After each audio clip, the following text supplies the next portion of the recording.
On this haunted night, when the pixels flicker and the cartridges creak, two gamers step into a realm where retro horrors never die and modern graphics can't save you. One, the keeper of ancient consoles, Grandad. The other, a warrior of frame rates and high-definition worlds, Mr Tech. Together they face the ultimate fright, old-school terror versus next-gen fear. Grab your controllers and pray your save file survives. Welcome to the Grandad and Mr Tech Halloween special. Yay! That was Very awesome. Very good. I do like that. That's a lot to live up to, though. That introduction. It is a lot to live up to, and we'll give it a go. Yeah, You like a bit of horror, though, don't you? I do like a bit of horror. Let's get straight into it. I like horror themed movies and books and games. I am a horror fan, so yes, horror gaming. Yes, please. I'm struggling to remember all the horror games that I've ever enjoyed, and especially ones that are on modern consoles. But I will remember as we start speaking about them. Yeah. I remember, now again, you'll correct me if this is technically a horror game, but I do remember playing things like Doom 2 in pitch blackness and being properly scared. Yeah, that's a good place to start, I think, because what would have been my first ever horror game experience? It wouldn't have been Doom, although Doom was probably one of the first ones to really instill that fear, like you described. With the sound effects playing it in the dark, such a step up in 3D and the immersion. Obviously, C64 was what I was playing at the very beginning of time. And what were the horror? Okay, so I played. These are the ones that spring out to me off the top of my head, memory-wise. There was an Alien game, which is not scary by any real stretch of the imagination, and yet, as a kid, because Alien and Aliens were firmly planted in my imagination, I did find that game quite tense and scary because you make up, you fill in the gaps and you still feel like you're in the movie somehow. And there was an Aliens game as well where you had to just shoot things, and it was crudely representing the Marines in Aliens, and occasionally an alien would launch itself in the middle of the screen. You'd have to shoot it. Those were still quite decent horror experiences. Also, I remember a game on C64 called Chiller. I've heard of that. I don't know if I played. Yeah. Which was... Oh, yeah. That's a classic. If you look up Chiller and you see the screenshot of what would be the start screen, there is a very obvious... This is meant to be Michael Jackson in the video of Thriller. I don't know if you've seen that screenshot. It is hilarious. That's good. That's classic. Yeah, Chiller, Thriller. Yeah, they knew what they were doing. Mastertronic. I don't think it was, again, not very scary, but it had a little bit of spookiness to it. I remember it being blooming hard anyway. I don't think I got very far. So what about you, Grandad, then? We'll get to Doom in a moment. But where do you start with horror games prior to... I remember arcade-wise horror games. I remember things like, obviously, Ghosts and Goblins, Ghouls and Ghosts. Again, not scary, but in terms of that kind of theming, I remember being quite impressed with those. And then we did a lot of old Atari ST adventure games and things like Elvira, and there was another was a really good horror game on the Atari ST as well. We used to play loads. That will come to me. I've played the Elvira game. Yeah, I don't know what did I play that on. Probably DOS PC. Yeah. I don't remember much about the game. I only really remember. I think my neighbour had it, and we wanted to play it just because it had a lady with big boobs, and Yeah. that was it. I can't remember much about the actual gameplay.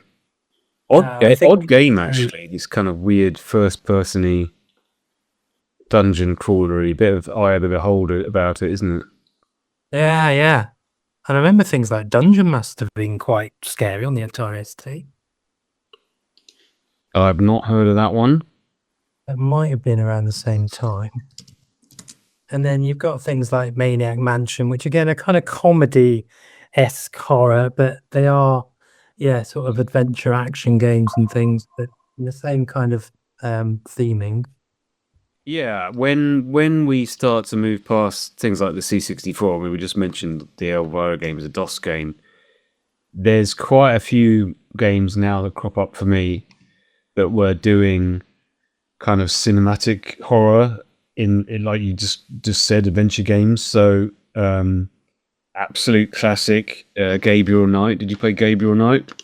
Oh, I've heard of that. I never played that. Yeah, that's an old Sierra game, isn't it? Yeah, Gabriel Knight, Sierra game, Sins of the Fathers. That was superb. Proper kind of, I think it's set in kind of New Orleans, Louisiana. It's all kind of voodoo and, I mean, any male protagonist in any kind of slightly horror-y archaeological role ends up feeling a bit Indiana Jones. But this game I remember came with like a little novella type little book. I've remembered the other game now as well. Oh yeah. Personal Nightmare. Horror adventure game, 1989. We played it on the Atari ST. You're in a town where the devil has invaded, and you've got 4 days to eliminate all the possessed citizens. That, quite basic graphics, because as I say, we're late 80s, but again, we used to play that in pitch blackness, and it was quite eerie, and that has stuck with me for all those years. I never completely. Give me the name of that one again. Personal Nightmare. That rings a bell as well. Yeah, and it has got a picture of Elvira on the cover as well. Oh, yeah. Yeah. What a great cover. That's yeah, that's some quality stuff. Yeah. Quite difficult, but yeah, click commands, text-based commands. That's got particular memories for me. That's probably one of the first home-based memories. Did you do you have any experiences of? Would you say any old games genuinely scared you though, in the way that you could watch a film as a kid and scare yourself? Jesus, scare yourself and have to put the light on to go to the bathroom and things. Not really. I'd say Doom would kind of come a little bit close to that but that was more when we were playing it at the time. So yeah, in pitch blackness and not knowing where the creatures were, and those horrible sounds of those huge pink creatures. Pinky, At the time freaked us out, but I don't remember having any particular nightmares or having to put the light on, but that did come close. Yeah, that was very effective. I used to play that in the dark, and the sound of those grunting away in a dark room, and the crank of the doors as they open. A lot of the sound design in that game really key to giving you that creepy vibe.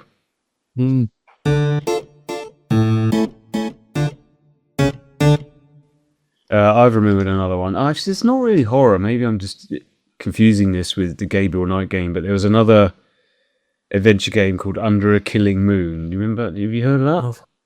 I've not played it. Yeah. Yeah, that's another one of these ones where you're a detective. Although it's kind of, as I remember it, it's played a bit more for laughs. It's one of those games. Was this Sierra or was this? Don't think it was Sierra. If you look at the screenshots of that, you'll see what I mean. It's that era where they were mixing full motion video characters. I think this was one of the first games I bought when I first got a CD-ROM. I just thought I turned off all those flipping noises. I got a CD-ROM for my PC, which is a massive thing. First time getting a CD player, which meant I could then go and buy all these CD-ROM games. And one of the number one things that CD-ROM games, PC games, seem to be obsessed with doing was full motion video. That was like the catch, Seventh Guest type stuff, and Yeah. especially a Wing Commander game. Like they just wanted to just put full motion video in everything, and just that was the thing. So you'd get these games that came on like 4 CDs and things. Yeah, that's also reminded me that when I got I think it was a Pentium 75 megahertz CD-ROM, I remember picking up Phantasmagoria, which again is another Sierra game by Roberta Williams. And again, that was just loaded with FMV, but that was quite creepy. Yeah, I remember that one.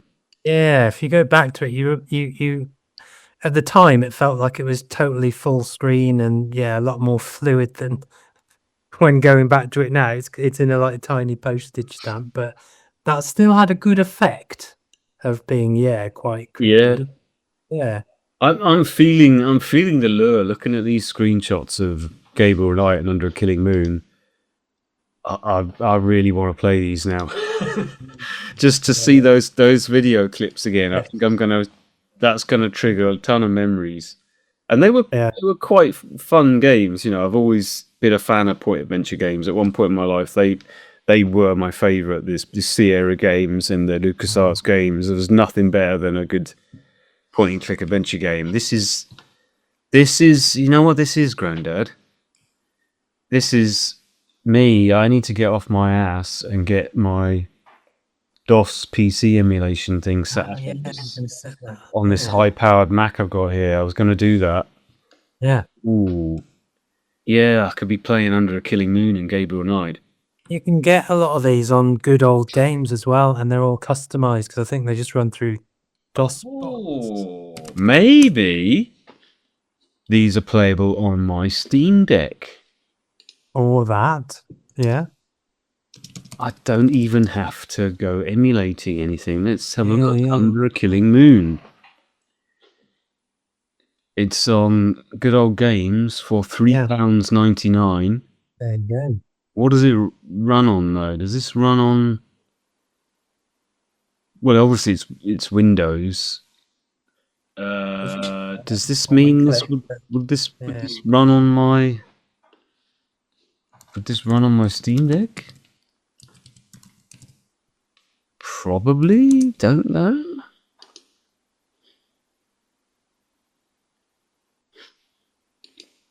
Ooh.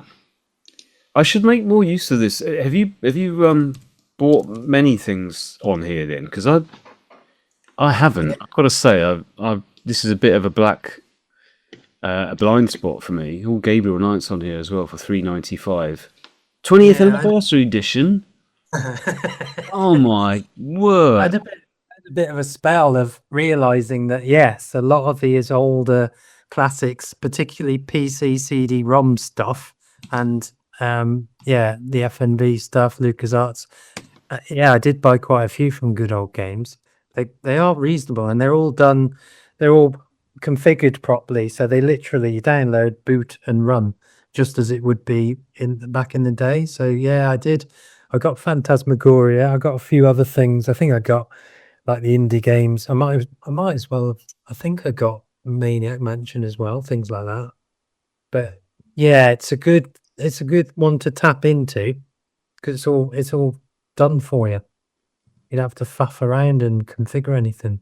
Yeah. I'm hyped. Can we stop this podcast? I think I'm playing Lots of games tonight. sales. Be warned, they do the odd sale. There's not much. It's never much more than the £5. Yeah. Yeah, they're both on. They're both on here at the moment for Yeah. like 3-4 quid. Yeah. I I have praised the situation. Apparently, I need to install the Heroic Games launcher on my Steam Deck to launch them somehow because they won't be purchased through Steam Deck. I think I'll. I think. Well, it's doable anyway. It's doable. I'm excited. Yeah. Very keen to do that. All right. Well, that's been a bit of a discovery.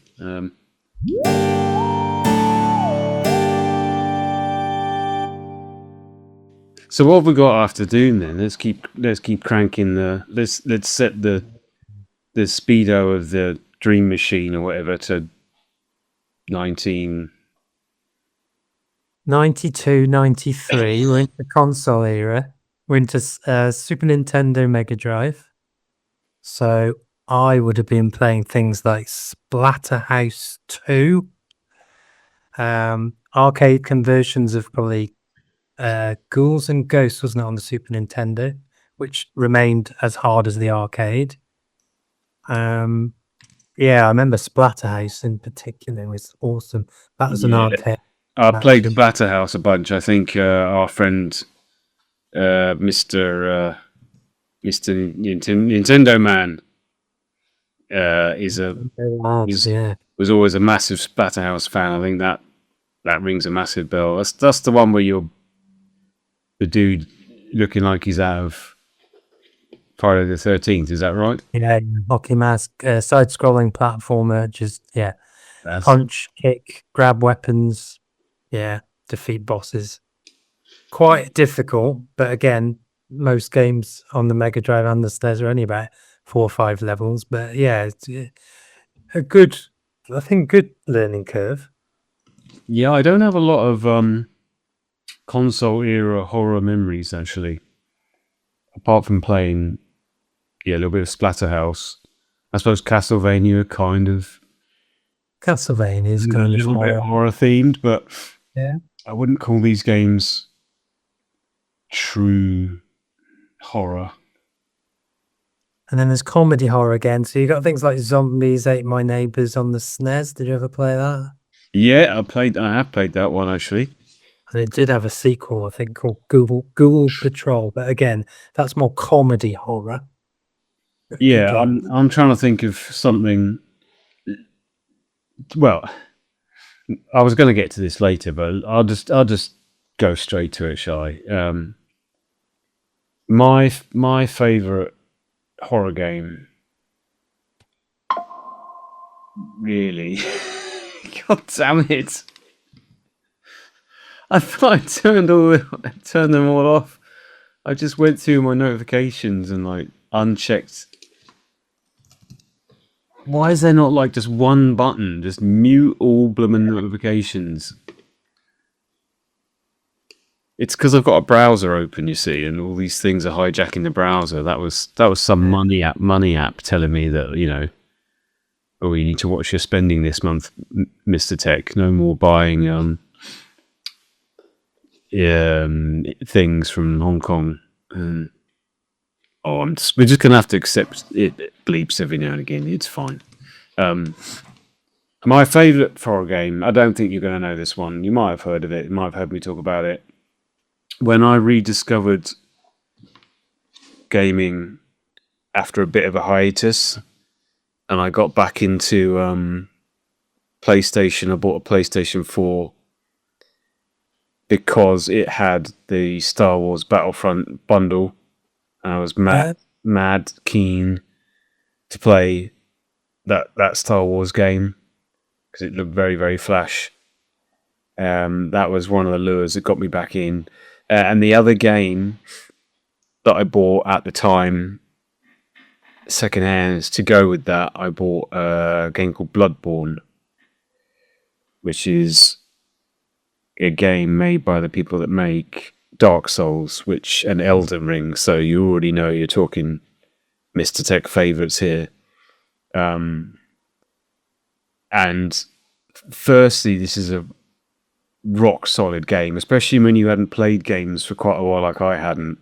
It really took me by surprise because you like all of their games, you can't mash your way through it. You have to be really purposeful, as in you attack when you know you can attack, you don't attack when you shouldn't. You can't just wail on something and trade blows and expect to win because you die very quickly. So it ends up being very stressful from a game mechanics point of view because it's tough, and when you die, you lose all the currency you've collected and you go back to the start and you have to get back to where you died to reclaim it all. And so it's got these horrible moments where you've got no healing items, you're pushed on really far, you're desperate to find the checkpoint which will let you rest, but the theme of Bloodborne is a very kind of Lovecraftian horror inspired game with otherworldly stuff and great ones and lots of grim stuff as well. And that game really got into me with its horror and its spookiness. There's some amazing world design and enemy design and the sound design on certain stages as well, and the fact that it opens up and becomes more and more weird. And like, there's this, spoilers for Bloodborne if you've never played it, there's this mechanic in the game called insight, and it's playing on the whole Lovecraft kind of idea that you're going a little bit crazy, and the more insight you get, it's a little bit like your mind melting, but it lets you see more of the kind of hidden gods and stuff in the world.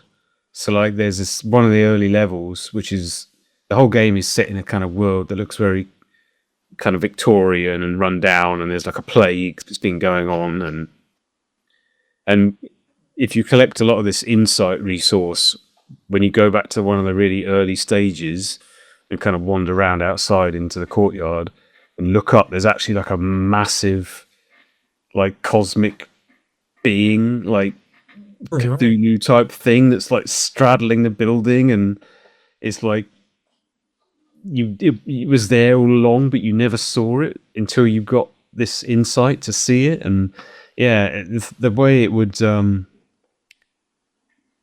use those themes really well, and the further you got in it got spookier and spookier, and combine that with the fear of dying and the fear of that kind of keeping you on edge gameplay, it made it really tense and really like, that's just fantastic experience. One of my all-time favorite games. I got heavily sucked into the lore of it and reading theories.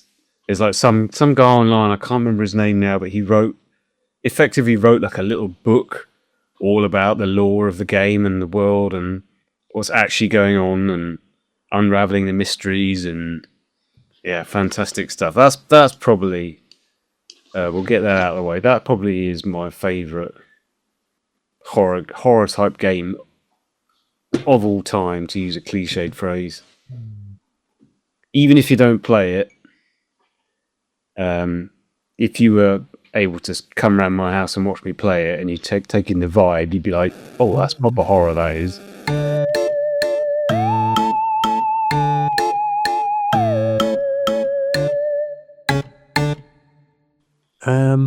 I remember moving from quite a jump from SNES to PlayStation, and the first game I got with the PlayStation, like a pack deal, was Resident Evil. Oh, nice. Which I know you're a fan of the controls of Resident Evil. Yeah, I mean, hating the tank controls in Resident Evil is probably a modern reaction. Yeah. At the time, I wouldn't have moaned. And yeah, Resident Evil, I will give you that. I did play that near the time of its release, Yeah. and that was spooky with the doors. And it's funny how we were probably playing it on like a 15-inch CRT, you know, Yeah, that's what I remember. but it was still enough to suck you in and give you the creeps and things. Yeah, and that was quite a jump at the time because yes, we like we said, there was PC FMV stuff, but the PlayStation felt like quite a considerable jump. And I remember playing Resident Evil in the pitch black, yeah, on a tiny telly, but it really did make me a bit like, oh crumbs, this is a bit creepy. And I hadn't, because back then you didn't really have the internet so much and you couldn't really look up stuff. So you kind of only had everything from magazines and reviews. So you didn't really know a game inside out because you literally just had to play it and sort of find out. So a lot of stuff was quite a surprise.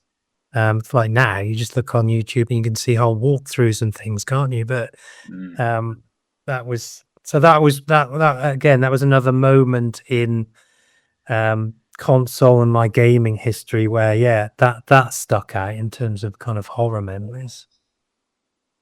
Yeah, very good, very good. Haven't played Resident Evil 1 for quite a while. Wouldn't mind going back to that one and giving it a blast now. I was going to talk about Resident Evil 7 and 8 here, but we've got 5 minutes, so we can start. In the next bit, they did director's cut of Resident Evil, but that never felt as good. I think they just spruced it up a little bit and just changed some of the kind of scenes and everything. I think that might be what I have. I have a version of it that runs on PlayStation 5, and it's that must be it. That must be it. I haven't got. In fact, now you reminded me. I think I have started it a couple of times, but I'd never got that far. Yeah, and I don't complete many games, but I remember completing Resident Evil 2, probably because it was a bit easier than Resident Evil 1. But I did definitely complete it, and that felt quite an accomplishment. Yeah, yeah. That you got me wanting to complete Resident Evil 1 again now. That would be quite.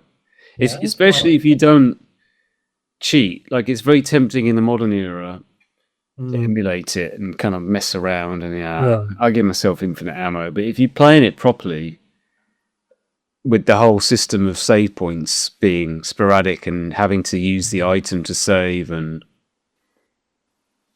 I don't remember it being that frustrating either back then. I think it was pretty well paced.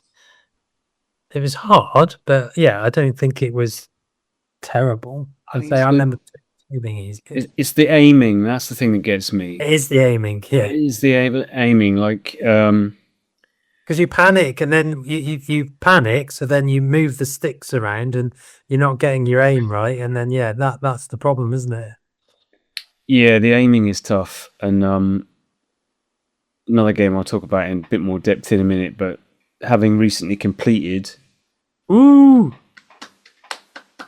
need a editor. Can you put in a round of applause there whenever someone of Grandad or Mr Tech completes a game? I think we need some kind of victory noise or a Pac-Man eating a ghost noise. I completed Silent Hill 1 for PlayStation 1, which is a horror game. And the point of this was that the aiming in that, it kind of aims for you. As long as you're facing it, it will hit it, whether it's up or... But I don't remember in Resident Evil you do actually have to raise or lower the gun.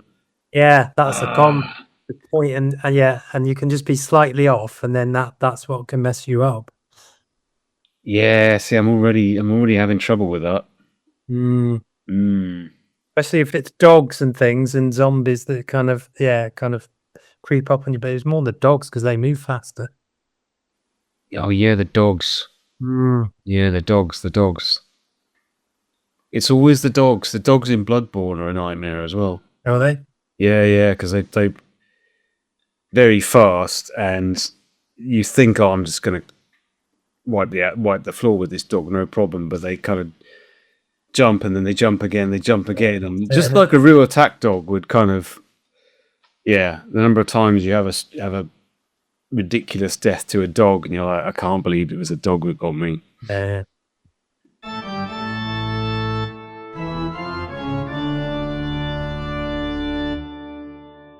When you've got a week off, it's tricky, isn't it? Because I thought to myself, oh, week off, yeah, I definitely want to do some gaming.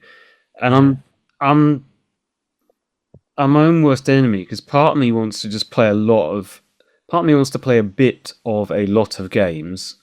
But part of me, right, to just like one game, I'm gonna just like go so hard and far into one game. And I was thinking of that. Doing that for The Last of Us Part 2, which PS Plus made available recently, so I get to play it for free. Yeah, too many things pulling me in different directions, you see. Yeah, that's always my problem. But I always then fall back on lots of little bits of lots of games. Yeah. If I had 20 great horror games just sitting there on my PlayStation, I'd be like, oh yeah, let's do a run of horror games. But I don't think I'd have to do a lot of legwork to get them all down.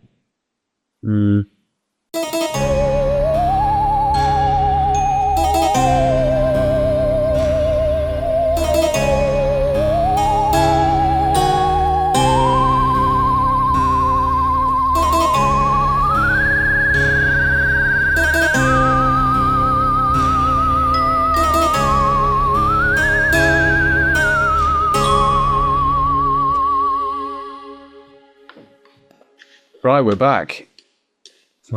In that break, I managed to buy 2 games. You did not. I did. Did you? I bought 2 games in that break. Yeah, I bought Gabriel Knight. Yeah. Bought Under a Killing Moon off of Good Old Games for less than the price of a London pint and a pack of London crisps, I would imagine. I need to do a bit of faffing on the Steam Deck to be able to set them up and launch them, but it looks like there's a known way to do it. You install this special launcher. I don't actually know if they'll run. They will run, but I can't remember if those games need keyboard. It depends if it's keyboard, just mouse. So, but I mean, I can Bluetooth the keyboard to it. Yeah, that's very exciting. So, looking forward to having a dig into them. Right. So, where were we?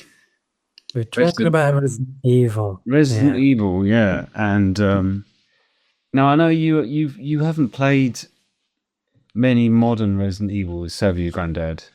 No. Well, I have to shout out Resident Evil 7 in VR, which you can play because you do have a PlayStation VR 1. That is one hell of an experience, and probably the scariest thing I've ever experienced on a console. I would say if you play that in VR, it's genuinely quite terrifying. And there's moments where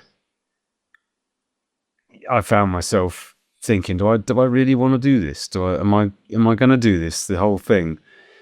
And then you push on. The cure for getting spooked by any game, which was the only way I could play any of Alien Isolation, because I start playing that game and I get very into it and I start to embody, I really feel like I am there, because the alien stuff, yeah, like really effective in my imagination from watching it as a kid. So I remember when I play Alien Isolation, which is also a horror game, I'd forgotten to mention. Um, when I played that, I just decided to let it kill me a few times because I'm shitting myself and I'm like sneaky, sneaky. I don't, and not wanting it to get me and feeling the tension. And I just thought, oh, there's one way to just dispel this: is just go out into the open, let it kill you, see what the game does. It's like, oh, okay, well that's what it's going to do. If it gets me, that's not too bad. And it made me remember that it's a game, and then I could go back to it. But I still haven't played more than a few hours of that game because I just find it too stressful, and that's not even VR. Like, if there is that Alien VR game, I can't remember what it was called now. It came out a year ago or a couple of years ago. I don't think I don't think I can touch that. I think that would be the death of me. But yeah, Resident Evil 7, which is a really fun game anyway, because it's got some really wacky characters, and the boss encounters are great. And there's this lady, you're wandering around this creaky old Louisiana house, and there's this old woman that she can conjure kind of like flies and bugs and things. So you're trying to run away from her, and the flies and shit starts coming through the walls. And Yeah. in VR, it's awesome. Like, you need to have a bit of a VR stomach for it. But I played pretty much all of that game in VR. All right. And it handles, like, the shooting is really good with the controllers. Is it pad based then? You're not walking around properly in VR. You've got the PlayStation pad and you've got full 360 view. Yeah, I think.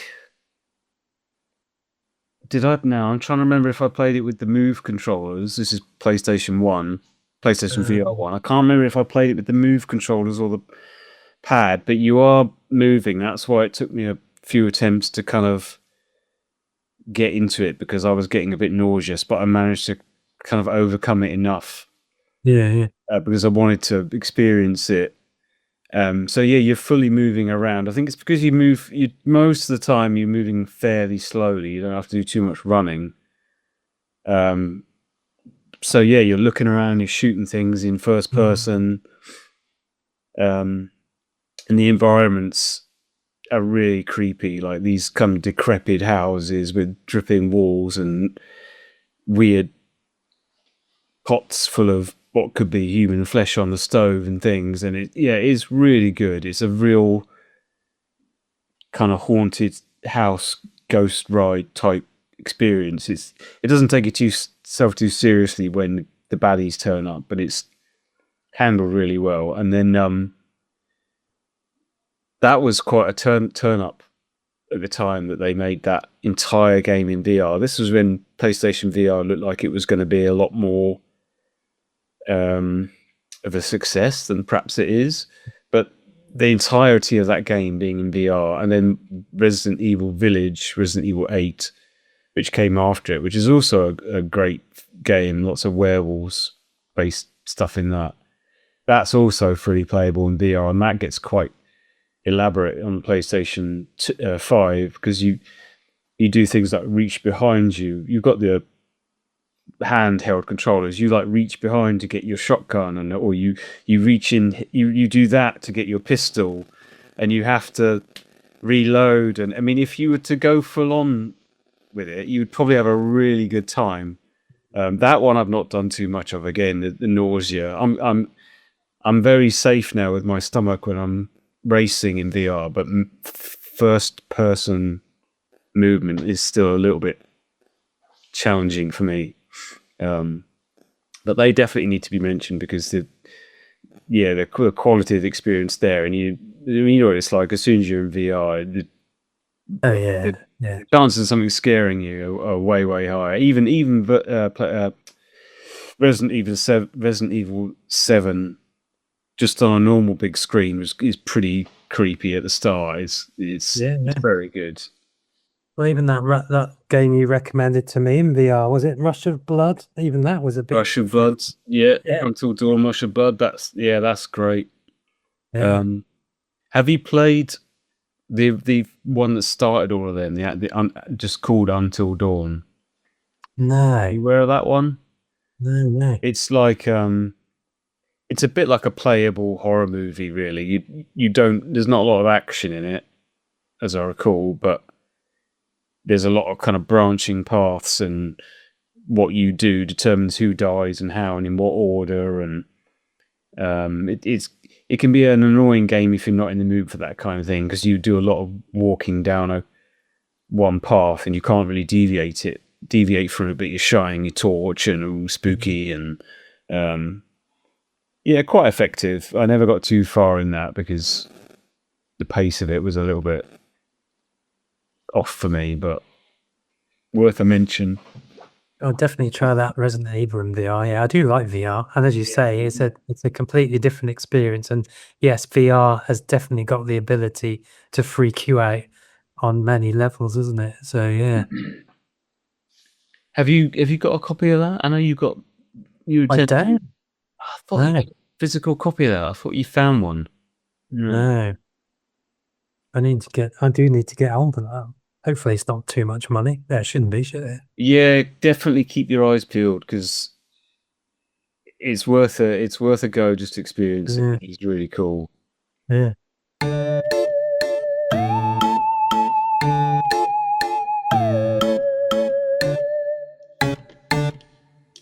All right. I have been finding some unusual games, and part of my challenge was to find horror games that you hadn't heard of, Oh, and that won't be difficult, slightly older games. especially if they're So, old ones. All right, yeah. I don't know how to describe it, but I've been playing. I've got 3 games I've played. They're all PlayStation based, and the first 2 are PlayStation 2. But the first game I discovered is a game called Gregory Horror Show, which is Capcom. So keeping in the Resident Evil theme, 2003, based on a Japanese CGI show, and is billed as a psychological horror adventure. Now, as you know, I'm not one for games that last hours and hours, but this really kind of struck me or pulled me in for various reasons. So you're trapped in what is known as the Gregory House Hotel, and you've got to collect souls of guests for Death to escape. So Death's going to help you escape the hotel. It's bonkers. I've never seen the animated series, but it is all available on YouTube, and they're only like 2-minute episodes. It's really freaky, but how they look and how it's presented, it is a kind of Resident Evil-esque kind of control mechanism, but you've got to kind of wander around this hotel. You've got to kind of stalk. You've got to hide. You've got to pick up keys. There's lots of doors to open, and you've got to rest at various points. It's quite a find, and interestingly, I don't think it was released in America. I think it's only European and Japanese release. It goes for a lot of money, so this game is quite collectible. I think you're talking 60, 70, 80 pounds for a physical release, but it is quite creepy, and I've been playing it on my little handheld, Retroid Pocket, again in the dark with headphones. It's quite a surreal experience, but I don't know if you've ever come across that, but I was like, what on earth is this? No, when you mentioned it, it rang a bell, and I'm still not sure if I have ever seen it. But yeah, just having a look at it here, this looks really cool. I'm really excited to try this. This looks like It's a really load of kind of fun. refreshing and interesting. It's got a bit of humor to it. So I've never explored the series it was based on, but it is really interesting. And I can tell it's interesting because I've been playing this game for more than 5 minutes. So I've probably clocked up, Very good. at least over an hour, maybe, a couple of hours worth on this game. And yeah, I've been quite enjoying it. Yeah, this is so. What was this? PlayStation 2. PlayStation 2, yeah. Yeah. 2003 from Capcom. Yeah, superb. I'm going to check that out. That's very good. I knew I'd start remembering more games than what we talked. So a couple of quick mentions. Let's just pile them on the table of the virtual pile of horror games. A game that, again, I know our friend Mr. Nintendo Man, don't know if it's Nintendo. He mentioned this the other day, which is ironic because I think I recommended it to him, and then he's gone and completed it, and I've felt stupid. Like, oh, but I recommended that to you, and I've not played much of it. I've been playing Carrion, which is a Devolver Digital game who publish. They have an amazing track record with what they publish. They're one of the most trustworthy publishers, I would say, of sort of indie games, never that pricey. Carrion is essentially like playing The Thing, but you are the monster. Right. And yeah, that's awesome. Very unique in that you squelch around. It's like a Metroidvania in style, but you're chomping on people and growing your biomass as you eat more people and stuff. I haven't finished it yet. I don't know how far I am. I'm going to see if I can finish that one. I'm expecting it to have a few surprises. That's very good. And what was the other one I just remembered? Oh, do these classify as horror games? Surely, in Limbo and Inside. Oh, they're great. Yeah, I would say they're horror. They're pretty horror, aren't they? Inside, especially. By the time you get to the end, in fact, that just thinking about Inside is making me want to replay that now. Yeah, they're good. Absolutely, I'll play them. And something I've played recently on the Steam Deck,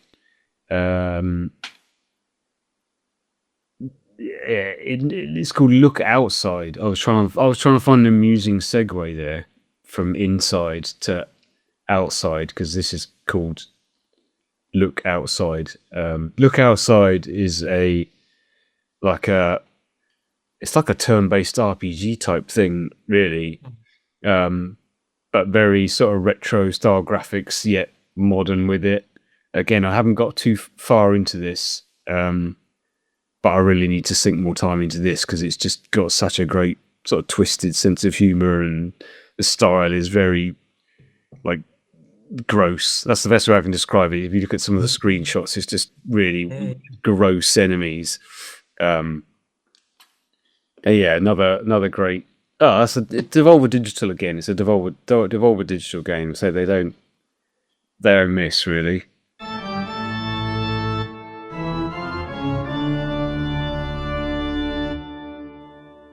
I'll tell you another one I haven't played as much as this Gregory Horror Show, but only just started.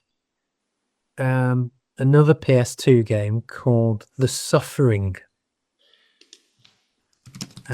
2004. You're a death row inmate convicted of murdering his family. The prison is overrun with monsters. Interestingly, Stan Winston has had a hand in this. No way. Okay. Yeah. Apparently this game sold a lot. I have no recollection of this game at all when it came out. This thing shifted 1.5 million copies. Stan Winston was involved, and it spawned a sequel. So Stan Winston, special effects dude behind Thing, Predator, Aliens, lots of classic horror films. And it is also interesting that you can flick between third person and first person as well, right? In the game, it's like, okay, very interesting. Yeah. Again, I've never heard of this. Not something that's completely missed me, but yeah, this looks really cool.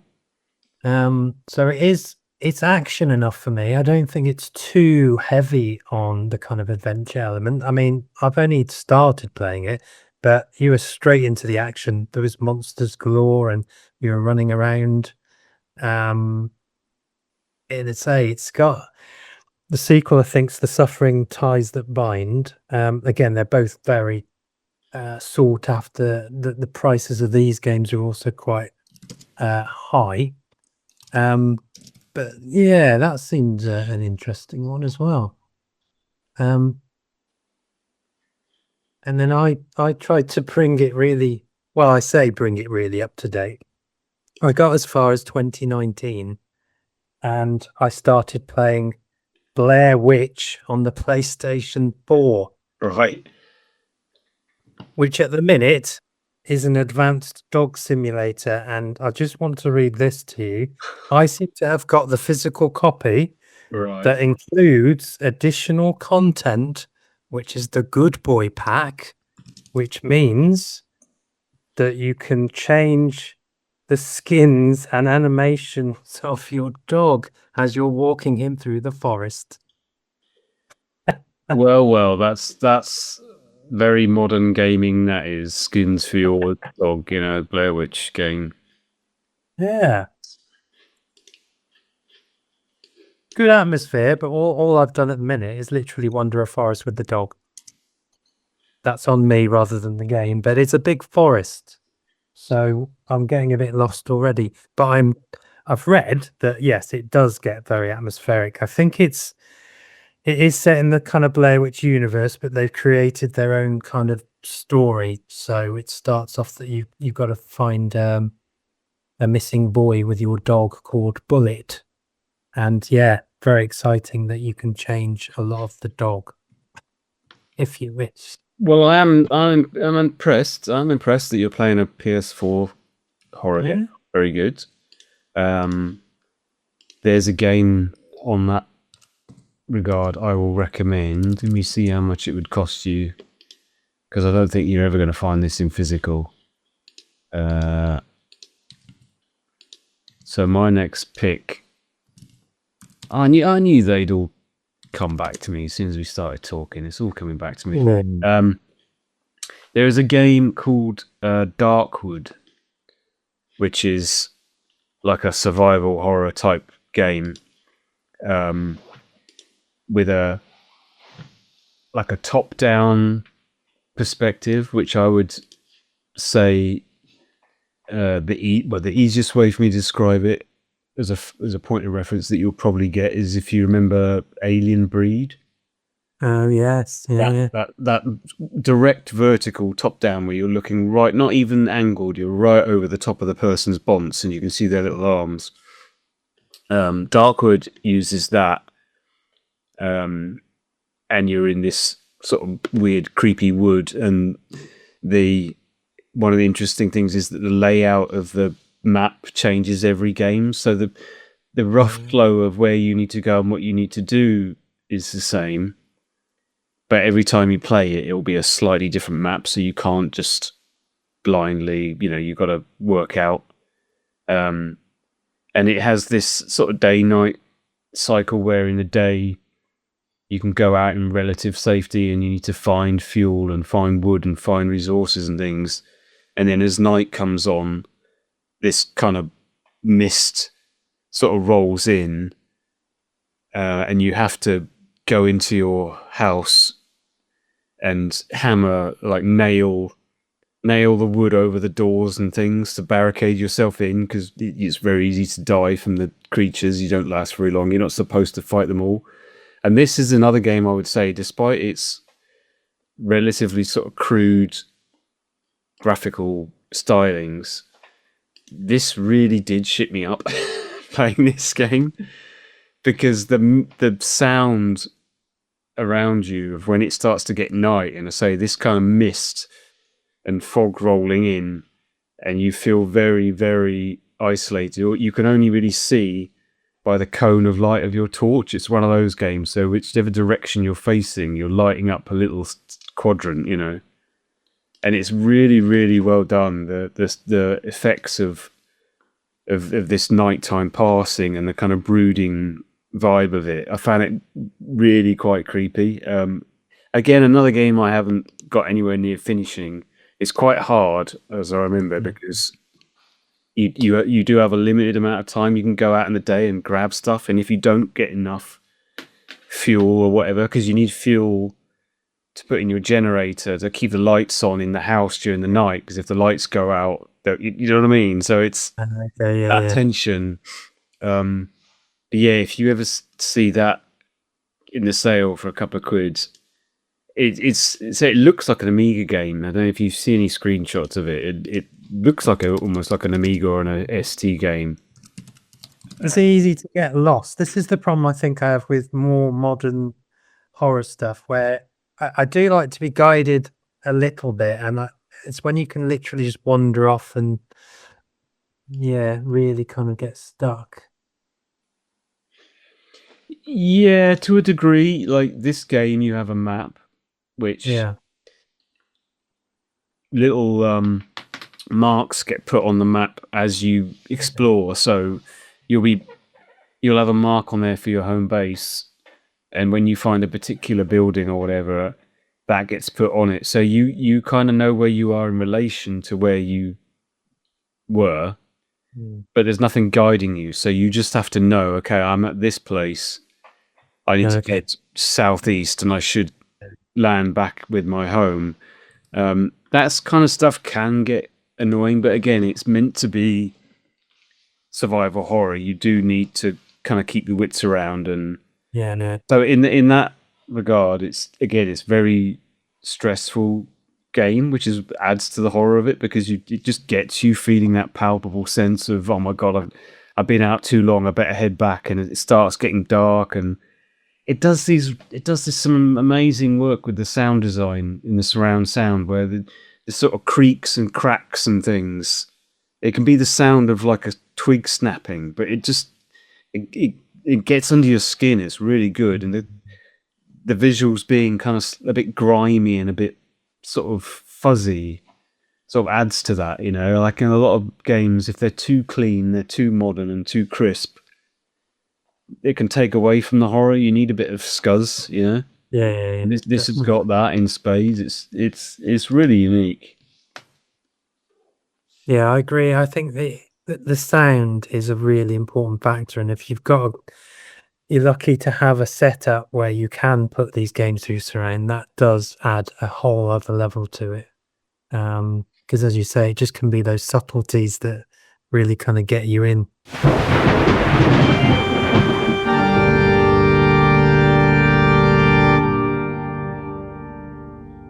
And we do have, it would be remiss of us to not mention that not this year of the time of recording, but we are getting a Halloween game in 2026. It looks very similar to, in terms of play style, in terms of the Friday the 13th game. I used to have that on Xbox, so but this time, yeah, you're going to be controlling Michael Myers in 3D, and it doesn't come out till next September, so September 2026.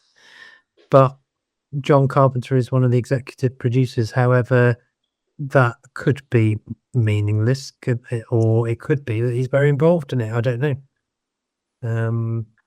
Did you ever play the Friday the 13th game? That's quite a modern game, I believe. I think I played a little bit of this. Mm. This is as you might know. What's the these? This is a genre of horror games that they called asymmetric horror games. Were you aware of it being called that? No, is that a thing? Is it? It is, yeah. Asymmetrical horror. If you look that up, you got Friday the 13th. I think there might be a Texas Chainsaw Massacre game. Evil Dead. I used to have Evil Dead for PS4. That was similar vein. Dead by Daylight. These are all games. I can't remember what started this off. I haven't played that many of them. I think I've played the Friday the 13th one a little bit because it dropped on PlayStation Plus, and I was curious. This is where the asymmetrical term is, because you'll have one person playing the nemesis, you know, playing Jason or whatever, and then all the other players online. They're online games mostly, aren't they? Multiplayer online. They're playing the regular people, the campers or the counters or the camp, whatever. So it's about you being the killer with powers, trying to wipe everyone out, and the other people have got to find the resources to kill you and team up and whatever. I mean, they look. This is another one of those types of game that, if this had found me at a certain point in life, I think I would have been all over this and would have just absolutely sunk into it, because I've seen it played online and things, and it does look great fun. But when you're just dipping into it and you don't really know what you're doing and you don't know the powers, and it's just a bit, it struggles to be satisfying. If you were playing just with people you knew and you were all equally clueless, it might be all right, but you can't. It's hard to dive into a game with online randoms and just not get the floor wiped. There was a Predator one as well, which Who is that? yeah. So that's a very cool idea. Like one person being the Predator with all these powers and things. Yeah, that's your asymmetric horror, and I think that's what the Halloween one is going to be. Looks very much like it. And like you say, I did have a lot of fun with the Friday the 13th game, but again, not for very long. I mean, 20, 30 minutes if that. And then, as you say, they look great, but it didn't hold it for me. And then I just got rid of it. So that was it. It was just a bit of a quick dip in. And yeah, I wasn't too bothered about carrying on. But they have, well, I presume they sell well. But yeah, it's a good IP, isn't it? But yeah, Halloween, the game. Yeah, I think they're very big, but they're fueled by game streaming and stuff. Yeah. And it's the kind of thing you can watch people play, and you could play if you're a streamer. You can play with your chat, and they can be the. You know what I mean? It's like it's one of those things. A lot of these horror things gain a following because they're good for streamers. They're good streaming games, especially games with jump scares and things, because you stream it, and you every 5 minutes when there's a jump scare, you go, oh, I'm so scared. I've got so much personality when I'm scared, and okay, great, subscribe and all that larky, and yeah, it's not quite the same when you're on your own. Nah, you need to sit around and play a good horror game. I played one more I'm going to mention before I run out of ideas. Now, what was it called? Layers of Fear. Layers of Fear. Which is not. It's okay. When was this? 2016. I played this with a friend of ours when he was around. And it's a kind of game you can play with one person watching, because there's not a lot of action to do. It's about wandering around this house and encountering all the set pieces and the jump scares. And this game is about a painter, and you're in his house and you're uncovering the mystery of what he did to his wife and all the nasty stuff that went on, and finding clues. And it's quite a good time. It runs out of steam a bit. I think this in particular, we got close to the end, and the closer we got, the more it felt like, this needs to wrap up now. It kind of struggled to maintain interest. And there's I think they're up to 3 of those games now. God, it does look quite gory. Yeah. Yeah, it's got some good stuff. The one that I will shout out in a similar sort of vein, and I played it with the same friend, Mr. Enris. A long time ago, we played a game called Anatomy. By someone who calls themselves Kitty Horror Show. Now, this is like I can't remember what it was, like a 1 hour, 2 hour game on the PC. Oh, it's available for Mac now. That's interesting. Really, what's the word? It's games as. Oh, am I going to say this? Games as art, really, because it's a very small experiential thing. But that was one of the things that set me and Enris off on spooky kind of play together games, because not a lot happens in this other than you're sort of wandering around a house, but it's the visuals of it are again intentionally sort of grimy and grubby and flickery, and that's why I say it's almost like a little piece of art in its own right. And this did some great stuff with the scariness and the unexpected, like really not a conventional type of thing at all. Some very clever use of the visuals and the sound, and just I won't say too much to spoil it, but I think it only takes, to say, like a couple of hours to go through it maximum. It's quite maximum runtime of this. It says on the page for it, which you can find on itch.io. It's 30 to 45 minutes, but it is a thing to just sit down and do with someone. If you have something you can run it on, that was really cool, and it kind of lingered in our memories. That I think we played Layers of Fear because we were looking for something like that. Oh, do you remember that time we played that game when you were wandering around a house and weird shit happened, and like you went in a room and then you came out and the house had completely changed? And short but sweet. That's what I like. No 100-hour game.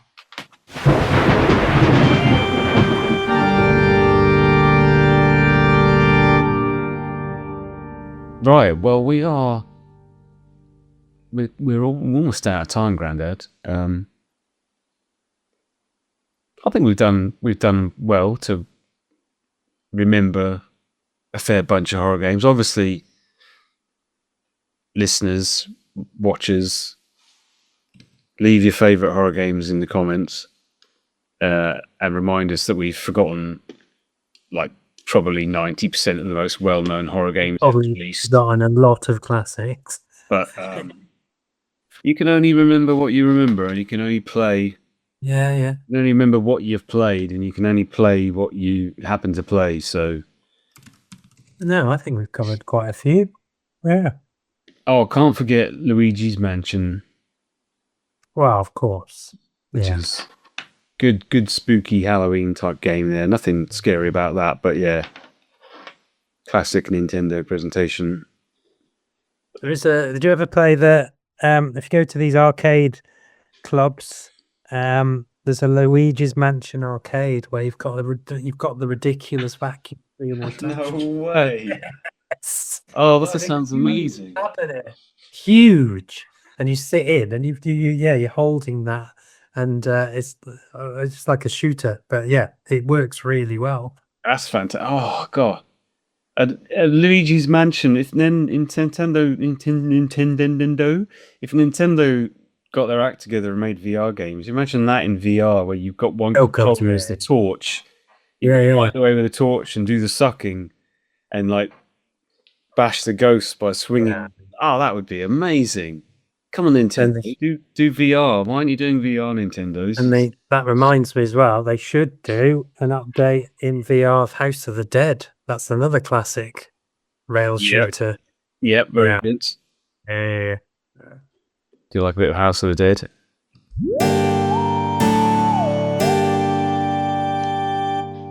Well, do we have anything gaming that's not about horror games we want to mention? Is there anything you want to mention, Grandad? Oh, I do want to mention that you were right in terms of the last episode where I attempted to play Eve Valkyrie in VR. Yeah. My PlayStation told me I couldn't. After many updates, half an hour later, all of a sudden it can't access what it needs to. It can't get onto a server. And you're right, the game's just kaput. That's it. I'm not impressed with it. So got toaster now. There you go. Didn't work. Yeah, this is why you got to be careful if you're finding your physical games at boot sales. Everyone, be wary. There's some will effectively be dead on arrival because they need an online connection. Yeah. So no, Probably quite good fun, that game as well. it looked good. It booted the loading screen, which looked very impressive, but sadly not. Oh, and I've got to go back to a castle and find a blinking moon pearl, so I don't have to be a rabbit forever in the link world of Zelda, The which is a bit of Zelda update, of course. yeah. So I've messed it up, but I know what I need, and yes, I need a moon pearl from a castle I was in, but it didn't. Well, I didn't find it, so I'm helpless as a bunny if I don't get that moon pearl. But You'll find it. You'll find it. The game will lead you to it. Keep yeah, going. Keep going. I'm trying. You need to catch me up because I've now completed 4 retro games this year. Yeah, you have completed a lot of games. Completed 4 games. Yeah. 4. I need to complete a modern game. I'm Mr Tech. What am I doing? I need to You kill do, times. Yeah. Been a while since I completed a modern game, I'm telling you. because they take 200 hours to complete. They do. No, those are the ones I like the most as well. I don't know why. It's ridiculous, isn't it? Yeah. Yeah.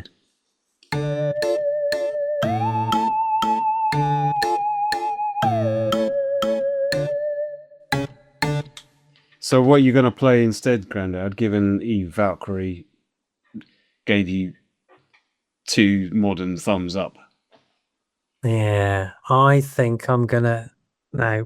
I'm gonna have a look now, and I'm gonna pick something, but I'm gonna keep on the horror theme.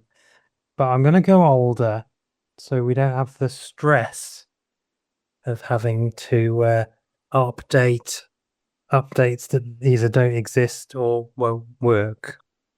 So I'm gonna keep on the horror theme. I think this is horror. We're gonna go Dreamcast. Why? Legacy of Kain, Soul Reaver Nice.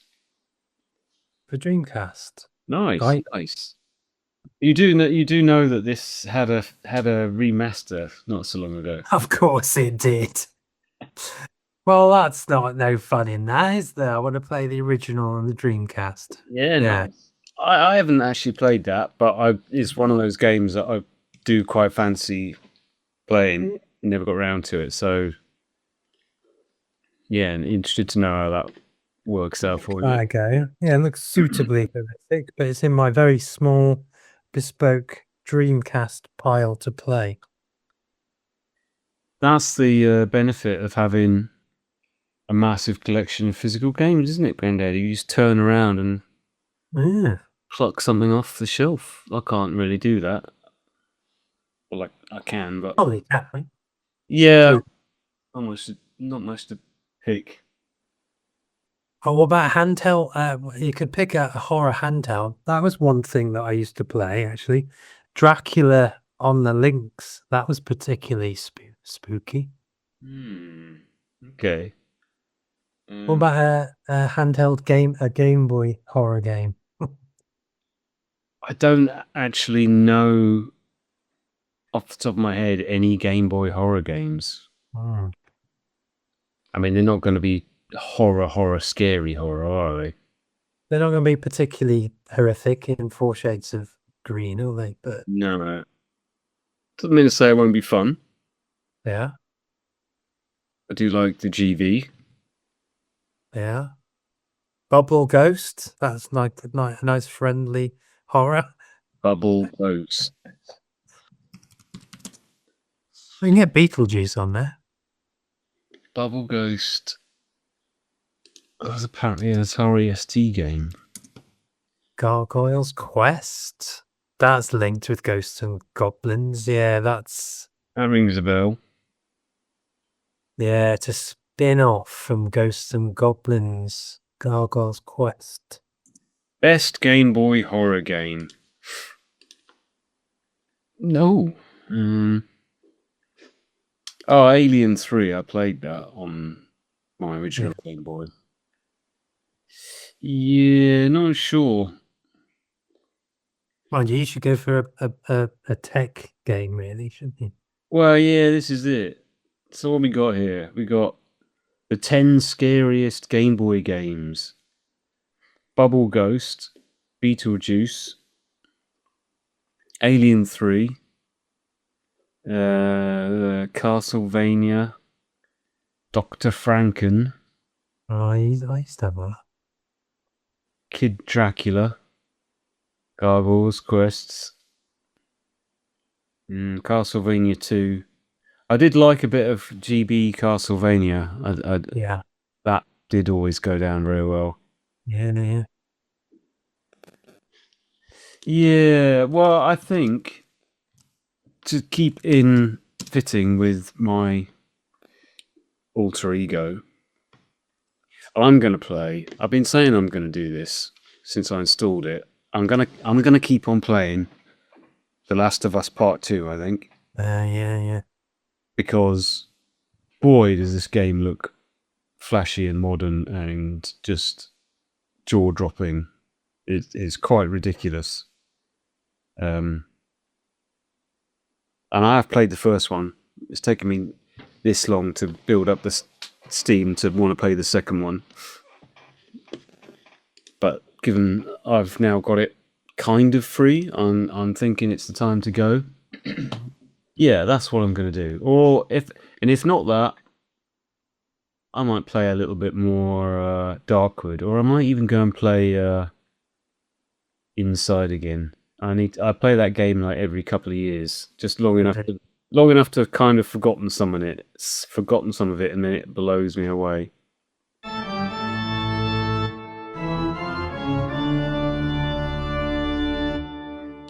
Yeah, and when we convene again, it will be. Oh my God, we're not going to do Christmas games, are we? Oh no, save me! Oh, yes. Oh God, save me! Christmas game. Oh, yes. That'll be great fun. There We could have Christmas memories, though, as well. Yeah, okay, yeah. All right.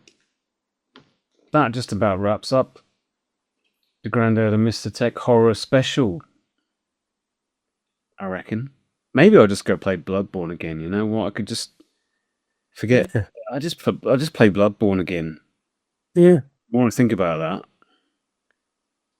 I just play Bloodborne again. It's the thing. It's inspired you. Just do that.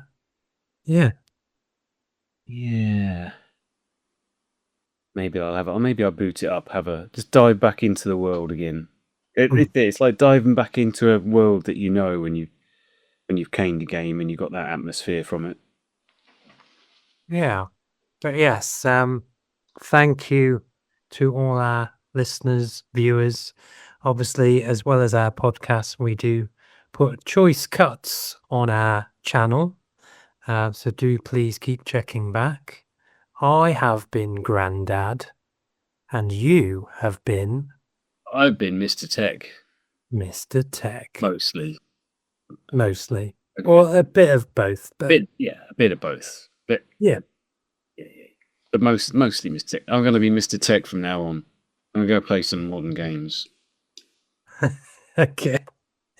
Yes. Thank you to everyone, and we will see you again later. See you later.